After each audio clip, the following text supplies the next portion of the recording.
मेरा नौकरी नहीं लग रहा है, पेपर लीक हो रहा है बार बार, क्या करेंगे। पेपर लीक मेरा मैडम बोलते हैं औकात का है, 1 रुपये का औकात नहीं है। पहले तो हमको लग रहा था कहीं ना कहीं मेरा में कमी है, ठीक है, पर जब बाहर जाकर हम एग्जाम दे रहे तो वहाँ पर एग्जाम निकल रहा है और यहाँ पे मेरा एग्जाम नहीं निकल रहा है। सोचते हैं हम कहाँ जाके मर जाए, कहाँ मतलब नहीं, देख मरने वाली बात नहीं है। अभी आप सही जगह पे बैठे हुए हैं, अपनी बात यहाँ पर रखिए। तो कोई भी बंदा अगर नौकरी कर रहा है वो अपना डिग्रेडेशन क्यों चाहेगा, 4800 से 4200 ग्रेड पे क्यों जाएगा। जब तक सरकार हमारी बात ना मान ले तब तक हम यहीं पे डटे रहे। तो इस वक्त जयपाल सिंह स्टेडियम का नज़ारा कुछ और हो चुका है।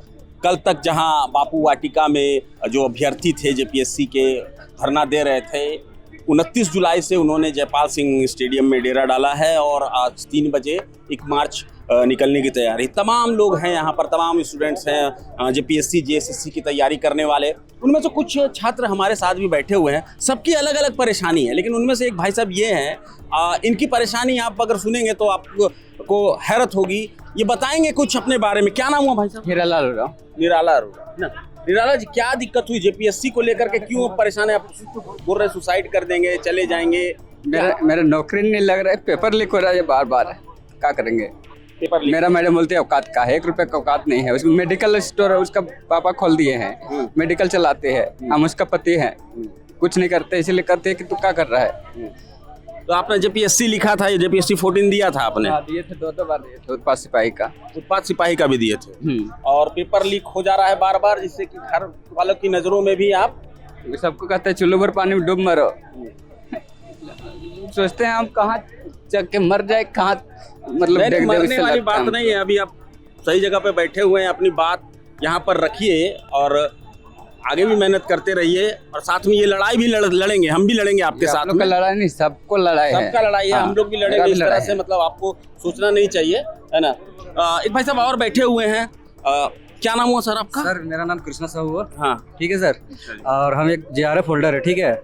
इंडिया का टफेस्ट एग्जाम होता है, उसमें 0.5 का ही रिजल्ट होता है, वो भी हम एग्जाम निकाल चुके हैं, ठीक है। 3 बार नेट निकाल चुके हैं, सेंट्रल में MRS निकाल चुके हैं, अदर स्टेट जाके हम एग्जाम निकाल चुके हैं, पर मेरा झारखंड में रिजल्ट नहीं होता है। हमको झारखंड से थोड़ा सा क्या बोले, जैसा यह माहौल है, पहले तो हमको लग रहा था कहीं ना कहीं मेरा में कमी है, ठीक है, पर जब बाहर जाकर हम एग्जाम दे रहे तो वहाँ पर एग्जाम निकल रहा है और यहाँ पे मेरा एग्जाम नहीं निकल रहा है। कहीं ना कहीं तो अभी पता चल रहा है कि सीट पे एग्जाम आपने झारखंड का कौन सा दिया था? जेपीएससी दिया था सर। 14 दिया था। 14 दिया था। कितना कट ऑफ आप एक्सपेक्ट कर रहे थे और कितना आपने सही किया था? हम 135 कट ऑफ सोच रहे थे, ठीक है, और 135 उतना उससे ज़्यादा जाता नहीं। पिछले बार 123 था तो 135 ज़्यादा, पर इस बार इतना ज़्यादा सेटिंग हो गया कि ज़्यादा हो गया। सीजन में भी हुआ। तो जो 48 क्वेश्चन फर्स्ट पेपर में सही किया है जो बंदा जो है OMR जिसका वायरल है, तो उसके बारे में क्या कुछ कहेंगे? बस ये मतलब हम लोग का हक खा रहा है, कहीं ना कहीं वो हम लोग का हक खा रहा है। कहा कि हम लोग रात दिन पढ़ते हैं, पढ़ने का लोग है नहीं, पैसा है नहीं, और वो कहीं ना कहीं हम लोग का हक ही खा रहा है। सर हम जैसे कि मेरा दोस्त भी हुआ, हम लोग पहले PGT दिए थे, हम लोग पूरा सर्टिफाइड थे कि हम लोग इस बार जॉब हो जाएगा, ठीक है, पर हम लोग उस टाइम पता नहीं था। मतलब फ्रेशर अफेयरिंग में हम लोग B.Ed का जब अपेयरिंग रहता है तब वो उसी टाइम में डाले थे। हम लोग पूरा लग रहा था कि जॉब हो जाएगा, वही पढ़ा हुआ में, मतलब आप सर्च करके गूगल पे भी देख लीजिएगा। इंडिया का टफेस्ट एग्जाम में टॉप 10 में आता है नेट का एग्जाम, ठीक है, वो एग्जाम मेरा निकल चुका है। JRF निकल गया, 0.5% बच्चा का ही JRF होता है, वो भी निकल चुका है, पर मेरा यहाँ नहीं हुआ। 80% क्वेश्चन सही करने के बाद भी मेरा PGT में नहीं हुआ, ठीक है। कल जाके पता चल रहा है कि अभय कुमार तिवारी, ठीक है, वो अपना सेटिंग से इंग्लिश ऑनर्स का टॉपर था। तो इस कहीं ना कहीं हमको भी लग रहा है कि वहाँ मेरा कमी इस कारण नहीं हुआ था, वो मेरा हक खा गया। वैसे ना जाने कितना कोई मेरा हक खा गए होंगे। देखिए, मैं आपको बताऊं कि जो सरकारी एग्जाम्स की तैयारी करते हैं जो छात्र, वो लगातार मेहनत करते हैं। तो जैसा कि ये बता रहे थे कि इन्होंने JRF निकाला है, नेट क्वालिफाई किया है, लेकिन JPSC का एग्ज़ाम जो है, JSSC के एग्ज़ाम जो है, झारखंड में होने वाले एग्ज़ाम जो है, वो ये नहीं निकल रहा है इनसे। पहले तो इन्हें लगता था कि इनमें खुद में कमी है, लेकिन बाद में जो मामले निकल करके सामने आए तब हैरत होना लाजमी है। लेकिन आपको मैं बता दूं कि जो भी शख्स जो हैं, जो गवर्नमेंट जॉब्स की तैयारी करते हैं, वो लगातार इसमें लगे हुए रहते हैं। मान लीजिए एक एग्ज़ाम लिखा, उसने उसमें किसी एक सब्जेक्ट पे उनका कम नंबर आया, तो अगले एग्ज़ाम को उससे मेकअप करते हैं कि मैं उस सब्जेक्ट में थोड़ा ज़्यादा मेहनत करूं और एग्ज़ाम को क्रैक करने की कोशिश करूं। लेकिन यहाँ झारखंड में ऐसा नहीं है। पिछले 26 सालों में जितने भी JPSC और JSSC के थ्रू एग्ज़ाम हुए हैं, मौके जो हैं वो छात्रों को मिले ही नहीं। एक जेपीएससी लिखने के बाद 3-3 4 साल तक आदमी को वेट करना पड़ा है और उसी का नतीजा है कि 26 साल में मात्र 14 जेपीएससी ली गई, जिसमें से कई बार जेपीएससी जो है वो एक साथ में 3-4 करके कंडक्ट कराई गई है।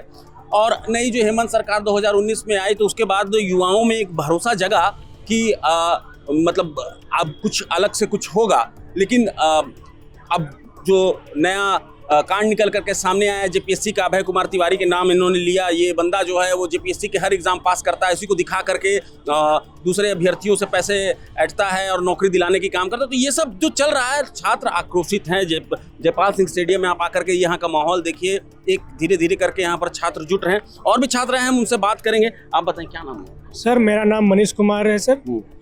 सर मुझे ये कहना है कि हम लोग साथ में सर हम लोग सब पीजीटी, जेसीसी और जेपीएससी के स्टूडेंट हैं सर। हमारा रिजल्ट प्री पीटी क्वालिफाई हो रहा है, मेंस भी क्वालिफाई हो रहा है, लेकिन हमारा फाइनल सिलेक्शन नहीं हो रहा है। इसमें हम लोग को लग रहा था कि पहले कि हम लोग में ही कुछ कमी है, हम लोग उसमें सुधार करें, लेकिन जब ये सब षड्यंत्र सब जब हम लोग का साथ में सामने आ रहा है साक्ष्य कि एक ही बंदा जो है 4 एग्ज़ाम क्वालिफाई कर रहा है, वो भी टॉपर की लिस्ट में आ रही है, या ये नहीं कि वो सिर्फ क्वालिफाई कर रहा है, फाइनल रिजल्ट भी उसका हो रहा है। और भी उसके रिलेटिव जो है, उसके भाई है, उसके शायद भाभी है, उन न्यूज़ के माध्यम से हमें पता चला है कि उन लोग का भी हो रहा है। तो इतने अगर टैलेंटेड बच्चे हैं तो उन लोग एक ही एग्जाम पे क्यों नहीं फोकस कर रहे हैं? अगर ठीक है कि आप लोग, उनका पता चला कि पीजीटी में नौकरी हुआ है उनका, ठीक है, वो 4800 ग्रेड पी की नौकरी होती है और वो बाद में ब्लॉक सप्लाई ऑफिसर की नौकरी कर रहे हैं जो कि 4200 की ग्रेड पे की है। तो कोई भी बंदा अगर नौकरी कर रहा है वो अपना डिग्रेडेशन क्यों चाहेगा? 4800 से 4200 ग्रेड पे क्यों जाएगा? ये तो एक सोचने वाली बात है। तो सर हम लोग का तो एग्ज़ाम फेयर अगर हो तो ये सबसे यहाँ आप लोग जुटे हैं, ठीक है, और धीरे धीरे करके यहाँ संख्या बढ़ रही है। तो क्या अब आप लोग किस तरह से क्या चाहेंगे? यहाँ से हटना चाहेंगे या फिर आप डटना चाहेंगे यहाँ पर?